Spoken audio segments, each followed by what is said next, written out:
Ciao ragazzi, bienvenue à Buonasera Calcio, l'émission qui donne son avis sur l'actualité du football européen 2 fois par semaine. Chaque lundi et chaque jeudi à 20h30, je passe 30 minutes avec vous en direct sur Twitch, mais aussi en podcast à écouter sur toutes les plateformes de streaming. Bonne émission. Bonsoir à tous, bienvenue dans Buonasera Calcio.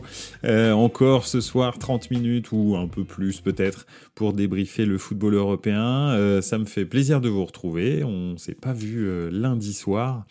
Donc on va pouvoir débriefer pas mal de choses ce soir dans Buonasera Calcio, dont bien sûr les soirées, les 2 soirées de Ligue des Champions qu'il y a eu il y a mardi et mercredi, des soirées de Ligue des Champions qui commencent à valoir cher, parce qu'on arrive à la 5e journée.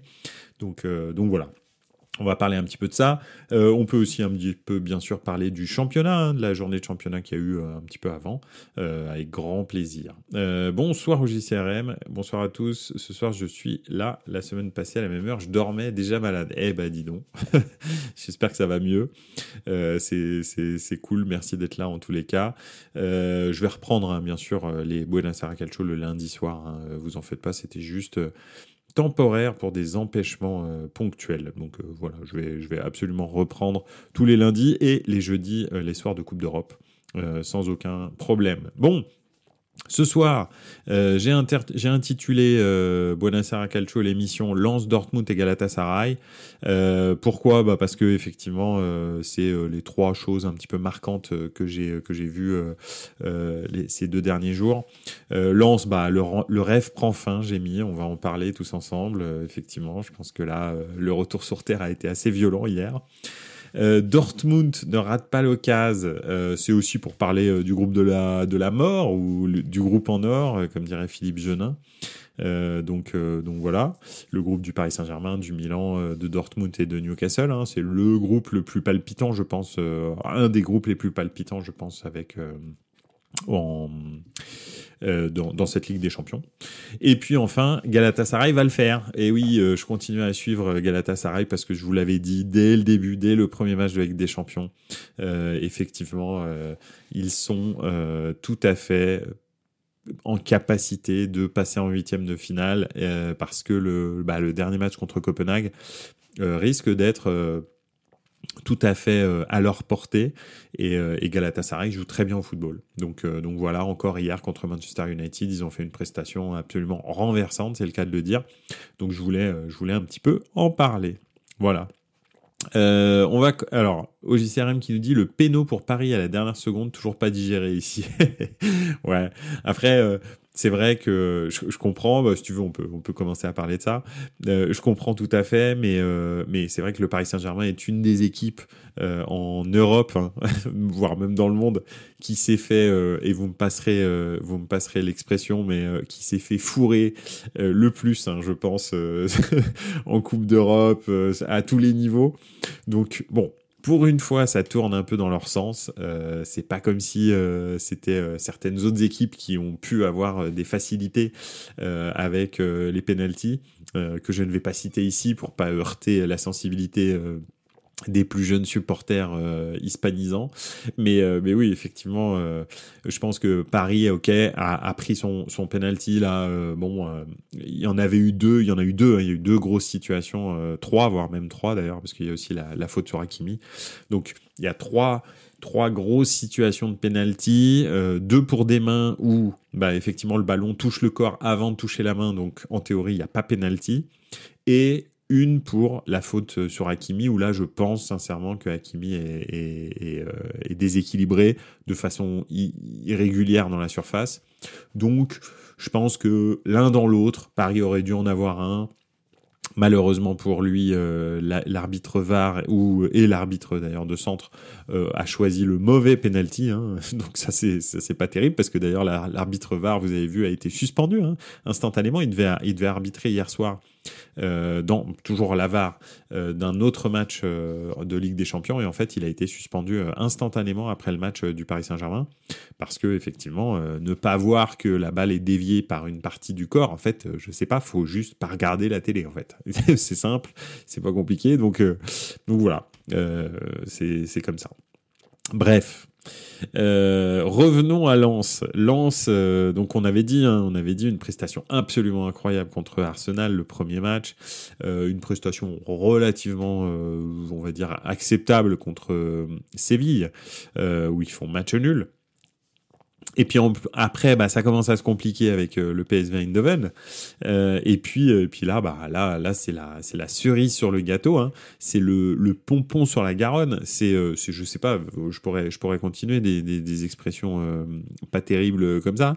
Mais là, 6-0, dont 5-0 en une mi-temps.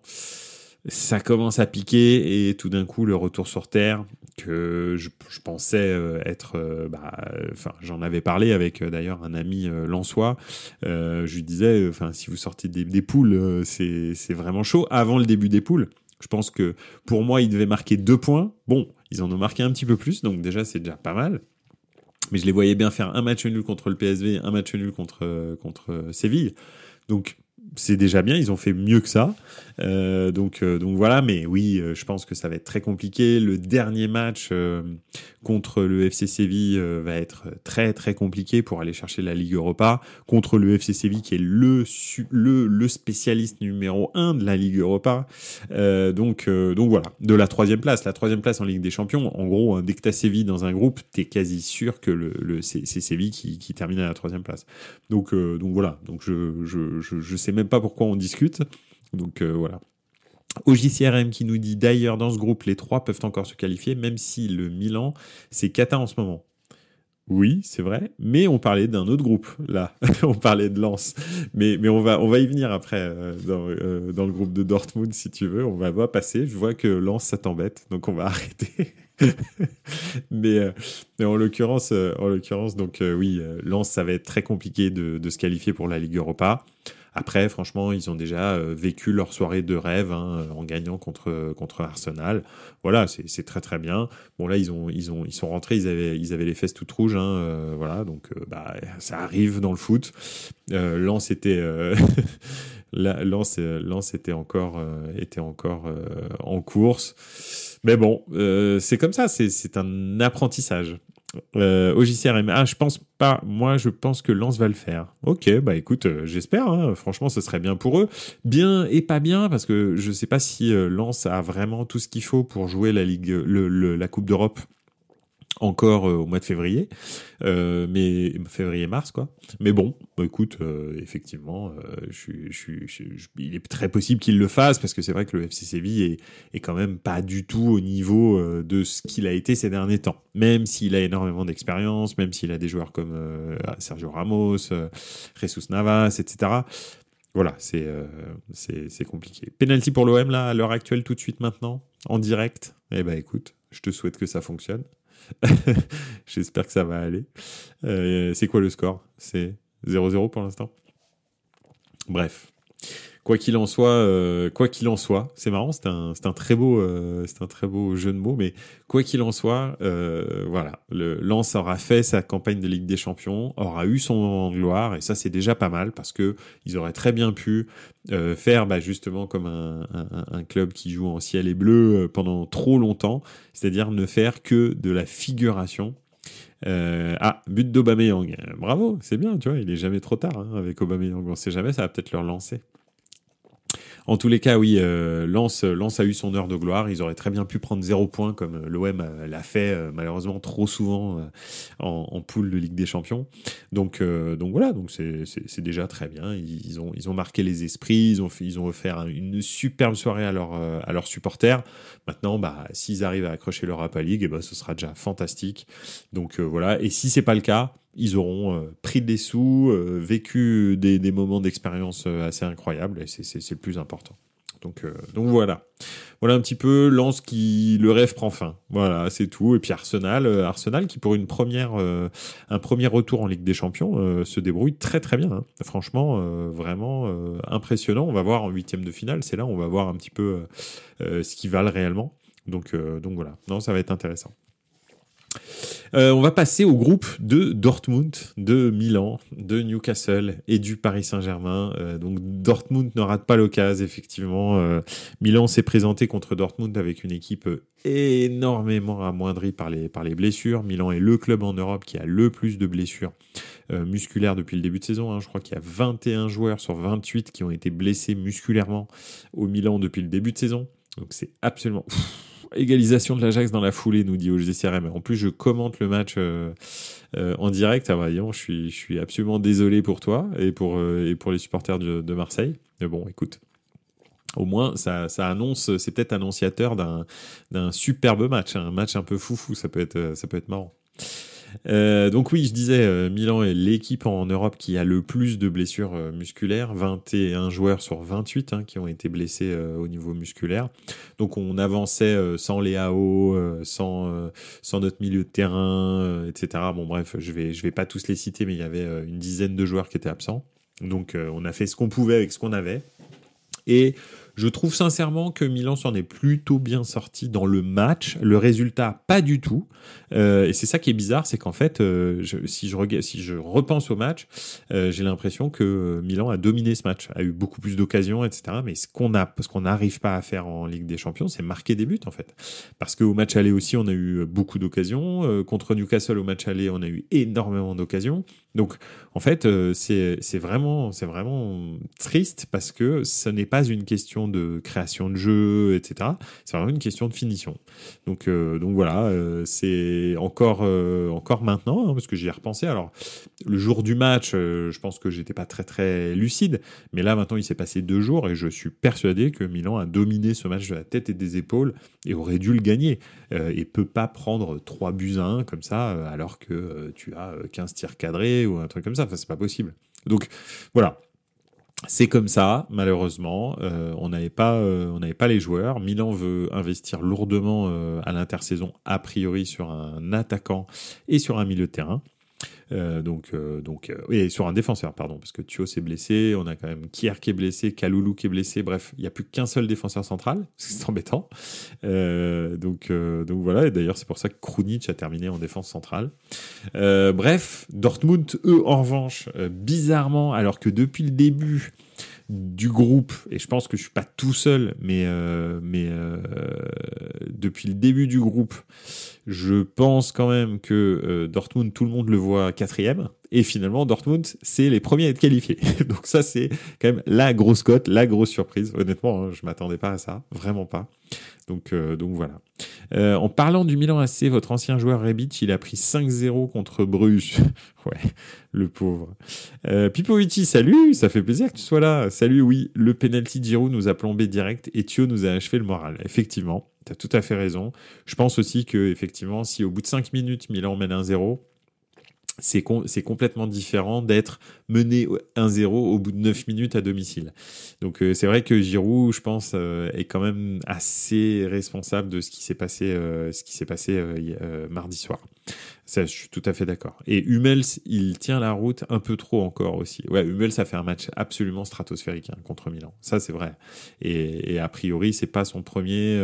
Enfin, moi, je l'avais vu très très bon en Ligue des Champions depuis le début de la campagne. Hein. Donc non, franchement, autant en championnat, je trouve pas rayonnant, mais en Ligue des Champions, je sais pas ce qu'il fait. Il se met au niveau dans sa tête et hop là, c'est parti. Donc voilà. Voilà un petit peu pour Dortmund. Et bien sûr, de l'autre côté, il y avait un autre match. Il y avait le Paris Saint-Germain qui recevait Newcastle après la roustade reçue à St. James Park. Paris avait à cœur de se venger, de laver l'affront. Et puis, ça s'est pas passé exactement comme prévu. Pourtant, Newcastle avait énormément d'absents. Pareil, Newcastle est pas non plus dans une forme étincelante en championnat. Hein. Ils sont 7e de Première Ligue, donc c'est pas non plus le top cadre que ça a pu être la saison dernière en étant 2e quasi toute la saison. Donc c'est vrai que Paris avait normalement tout ce qu'il fallait pour enfin sur le papier, parce que on va voir que encore une fois Paris, dès qu'on met de l'intensité, malheureusement tout s'éteint parce qu'au milieu de terrain il n'y a pas de répondant, tout simplement. Et c'est quelque chose que j'avais noté, c'est quelque chose que Milan a mis en exergue quand on avait Moussa, Reinders et Loftus-Cheek au match retour. Et là, c'est encore quelque chose que Newcastle a mis en exergue, alors qu'ils n'avaient pas du tout leur titulaire. Enfin, il y a énormément de titulaires qui manquaient. Il y avait des jeunes du centre de formation qui étaient là un petit peu par hasard. Et pourtant, juste dans l'intensité, en fait, ils ont perturbé le milieu parisien. Après, très clairement, il y a aussi un gros problème, c'est que Dembélé, il marque jamais un but. Le mec, pour marquer un but, il lui faut 187 occasions.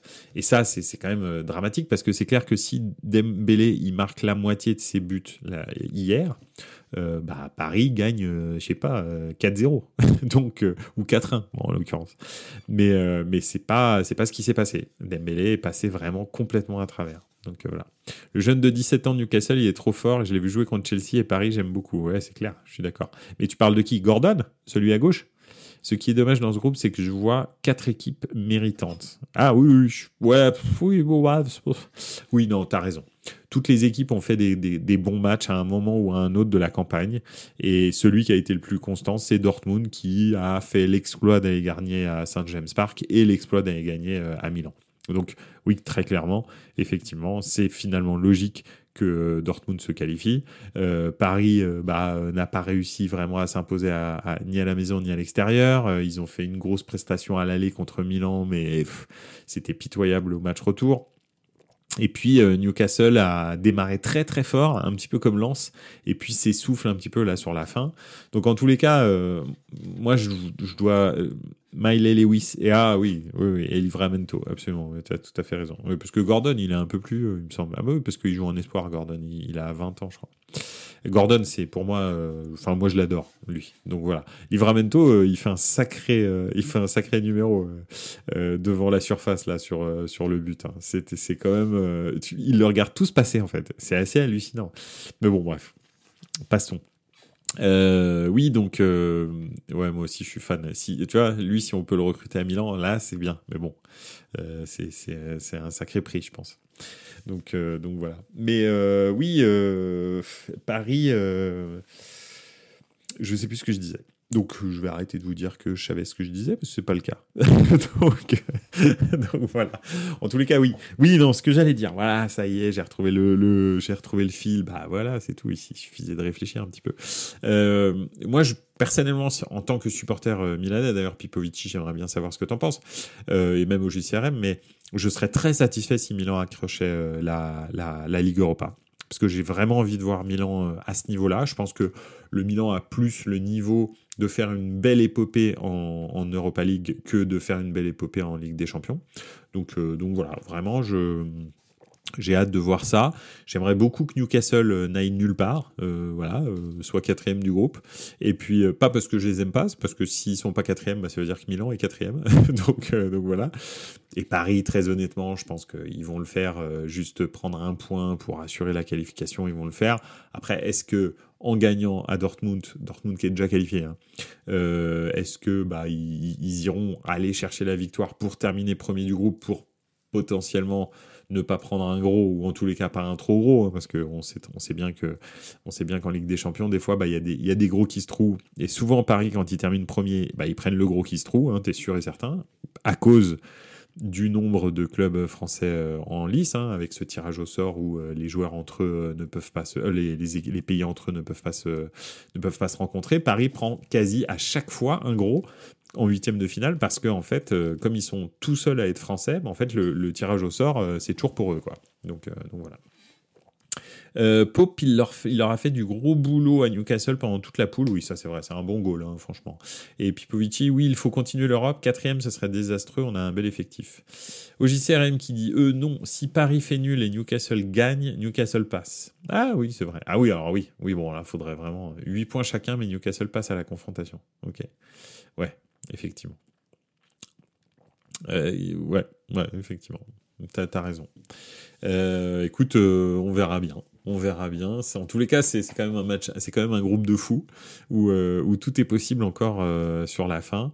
Milan après, bon, eux, il faudrait vraiment un concours de circonstances absolu pour qu'ils passent en huitième de finale de Ligue des Champions. Mais bon, on va savoir. Paris qui perd et Milan qui gagne, ça peut se jouer, mais ça me semble compliqué. Mais bon, on va voir. On verra bien. Après, le match est quand même dans 2 semaines. On récupérera probablement les AO, on récupérera pas mal de gens. Donc voilà, on verra. Paris aussi récupérera des gens aussi. Hein. Ce sera pas la même équipe que celle qu'il y avait hier soir. Donc voilà, avant-hier soir. Voilà un petit peu pour le groupe de Dortmund. Et puis, je vais terminer tranquillou par Galatasaray. Galatasaray qui a fait hier un match absolument incroyable contre Manchester United. Voilà, alors toujours un petit peu à l'arrache, comme contre le Bayern, par exemple. Mais c'est une équipe qui, moi, en tous les cas, me transmet de l'émotion, Galatasaray. Elle ne lâche jamais rien, elle a des très bons joueurs. Elle est limitée techniquement dans le fond de jeu, très clairement, par rapport aux très gros cylindrés que sont le Bayern, etc. Mais elle a quelque chose et ils ont aussi un état d'esprit et des joueurs très bons. Il faut dire, Icardi est très très bon et ils ont réussi à vraiment faire une très belle... un très beau collectif. Donc voilà. Okotonujo, salut, ciao dallo stadio di Servette. Mais bien sûr, c'est vrai qu'il y a Servette FC AS Roma. Alors comment ça se passe? C'est quoi l'ambiance? Tu peux nous dire? T'es un envoyé spécial de Buonasera Calcio ce soir, Okotonujo. Alors, attends, on pourrait atteindre la finale comme l'Inter il y a quelques petites années. On est un peu dans la même physionomie que l'Inter quand ils arrivent en finale de l'Europa League. Je suis tout à fait d'accord avec toi. Je pense sincèrement qu'on peut faire un gros coup en Europa League. Et moi, demain, tu me dis, tu passes en huitième de finale ou t'es sûr de gagner l'Europa League ou en tous les cas d'aller en finale. Je préfère aller en finale, c'est sûr. Ah ouais, ça fait vibrer ça. Ça fait vibrer. Par contre, le PSG qui met 160 millions sur Barcola et Kolo Muani, alors que pour 70, ils avaient Doku et Openda. Bah oui, absolument. Mais Doku et Openda, devine. Tu crois qu'ils voulaient venir au Paris Saint-Germain? Non, ils sont allés dans des clubs où ils progressent. Pas comme Barcola et Kolo Muani.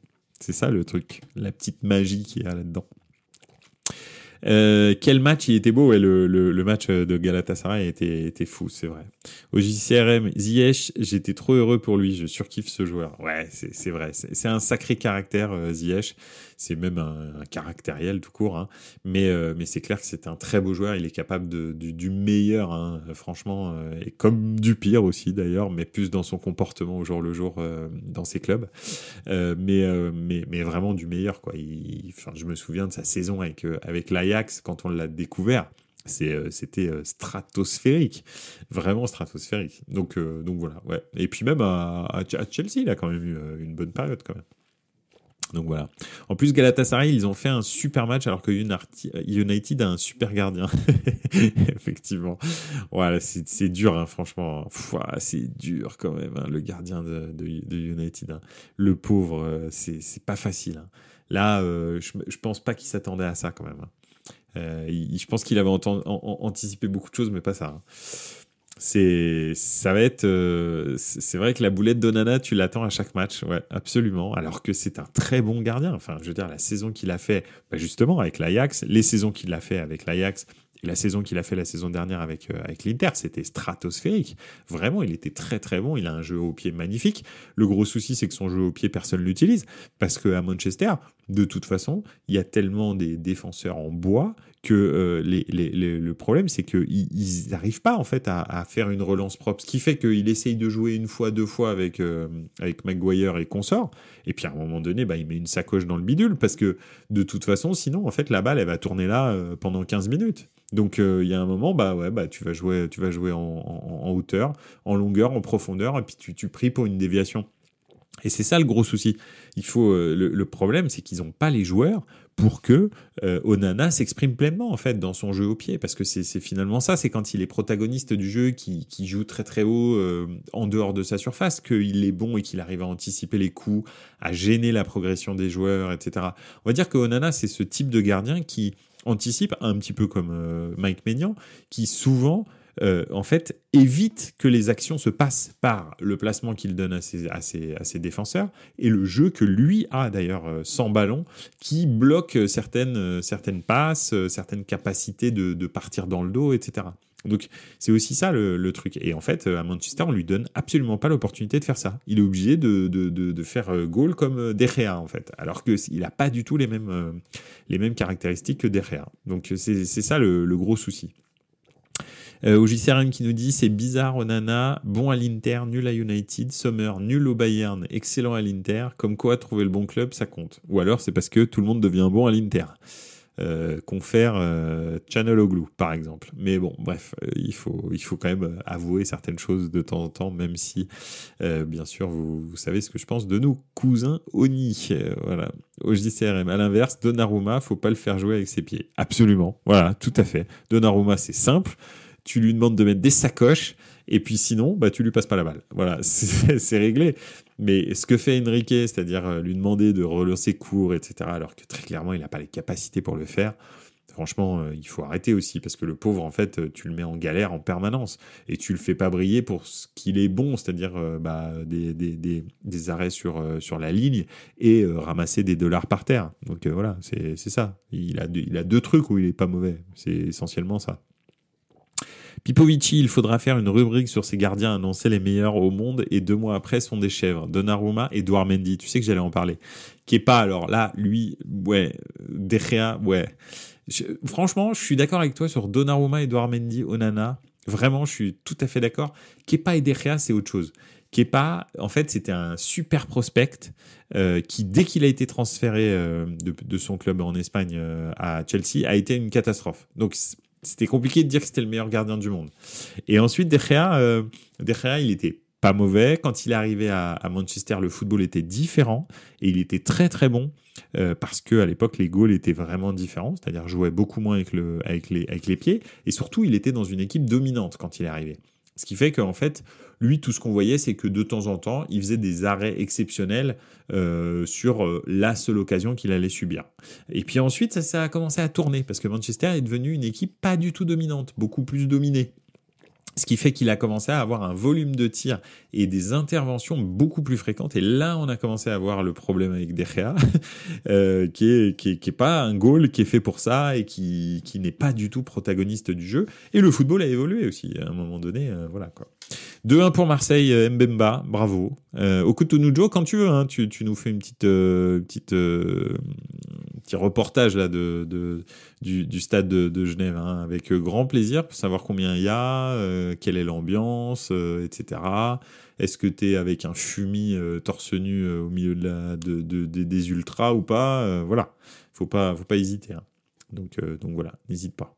0-1 pour Rome, Lukaku. Ah bah tu vois, ouais. Écoute, ouais, Lukaku.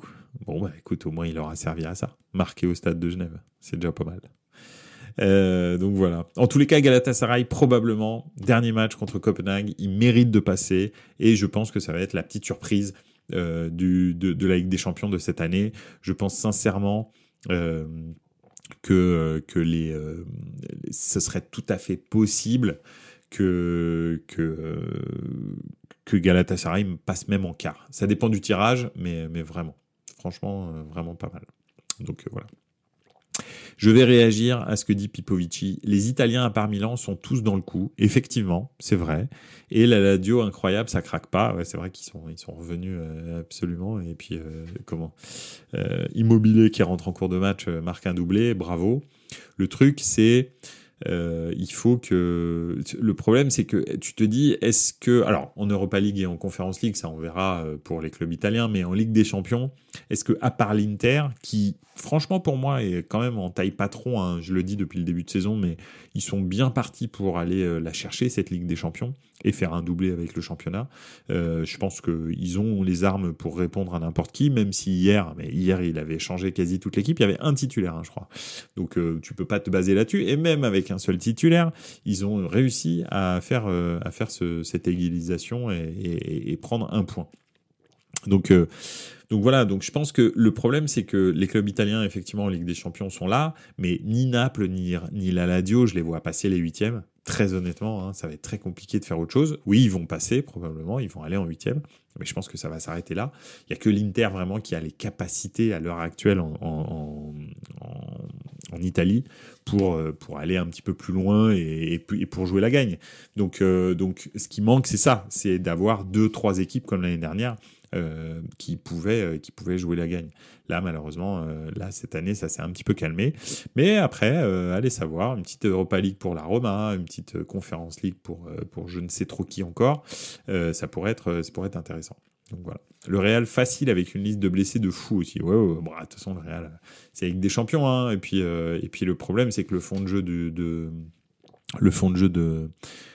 Naples, c'est plus du tout le fond de jeu qu'il y avait la saison dernière. Donc voilà, c'est aussi ça le truc. Voilà, 2-2.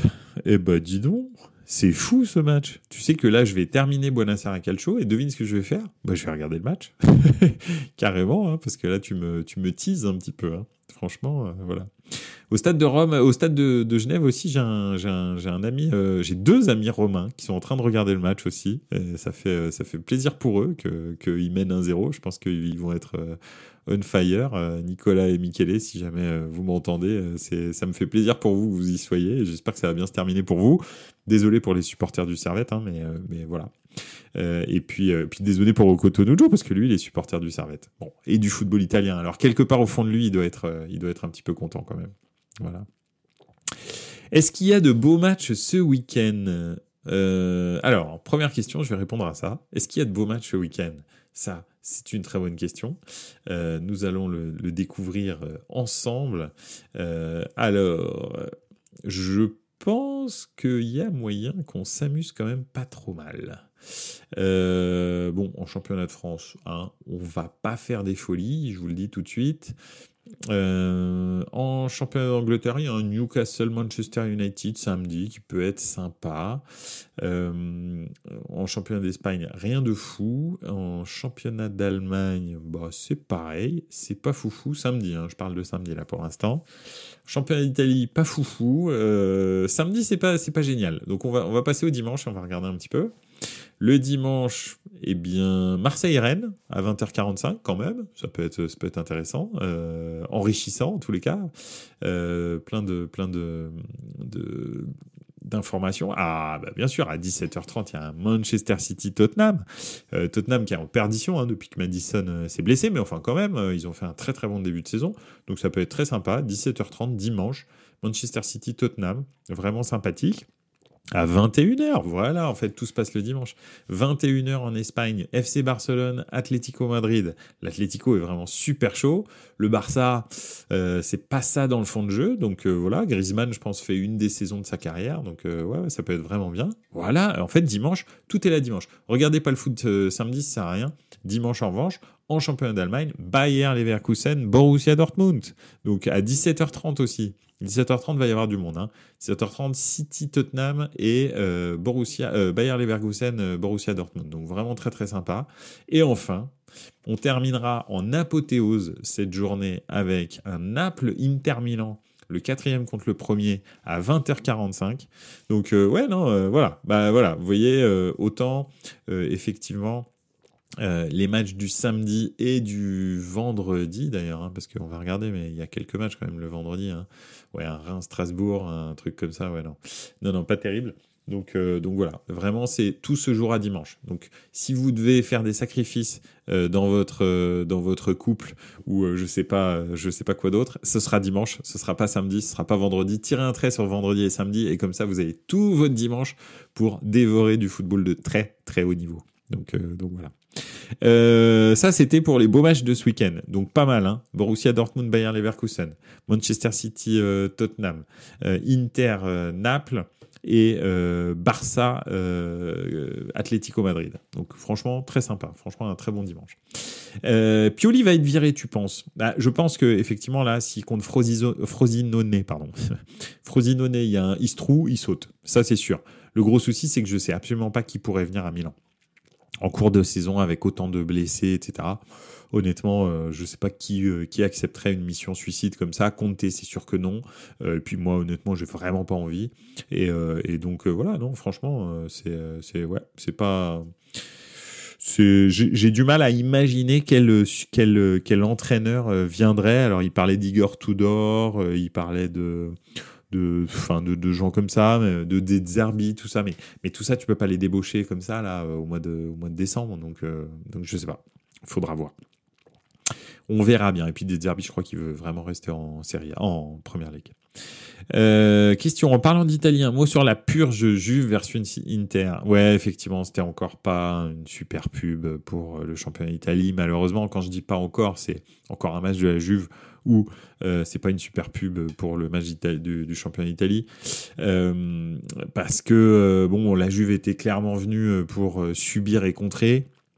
Donc voilà. Effectivement, et l'Inter était venu pour pas perdre.